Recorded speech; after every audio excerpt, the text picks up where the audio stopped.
Hi, everybody. It's Mia with ESL 56. This week's topic is around town. So, we're going to discuss all things related to about town and around town, like festivals and events, and discuss your favorite festivals and events as well, hopefully. As far as grammar goes, we're going to explore causative verbs, gerunds, and some passive speech. Okay, let's get started. Hi, everybody. This week's topic is around town. Okay, let's move on.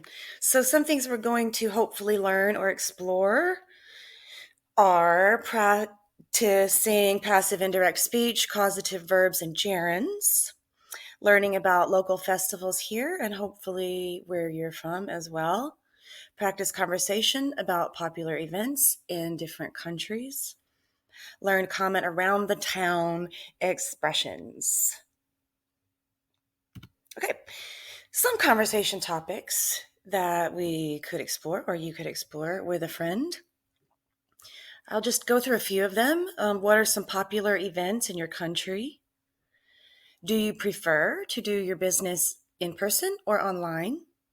And then some questions about dating, whether it's a family date or a couple's date. What's your kind of place that you'd like to go to on a date? Is it different here than it is in your country?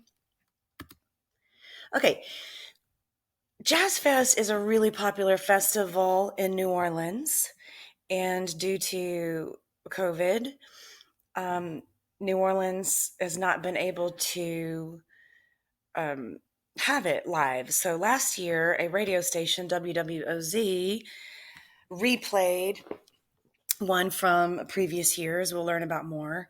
Um, anyway, it's a huge festival. It's a lot of fun and one that New Orleans is quite proud of. So let's check out some further info on it. New Orleans, considered festival capital of the world. Let's see here. There are approximately 130 festivals in New Orleans each year, which equates to roughly one festival every 3 days, which is a lot. Yeah. And we have not been able to have that in quite some time now. So we are definitely missing the festivals. Okay. And always remember to be prepared for it raining because it never fails. It always rains at Jazz Fest. Okay. These are just some sentences that have some passive and indirect speech in them and maybe a few new adjectives or a few new words in there. I'll let you explore on your own time, and we'll do in class as well. So, what they called it when we did this celebration of Jazz Fest during the pandemic was festing in place. So, everybody sort of fested in place and listened to the radio. And we'll go into a little bit more detail. And there's some video at the end if you're interested in checking that out. Kind of a unique time to do a unique thing, to deal with a unique situation, right? Okay, so causative verbs make, have, and get.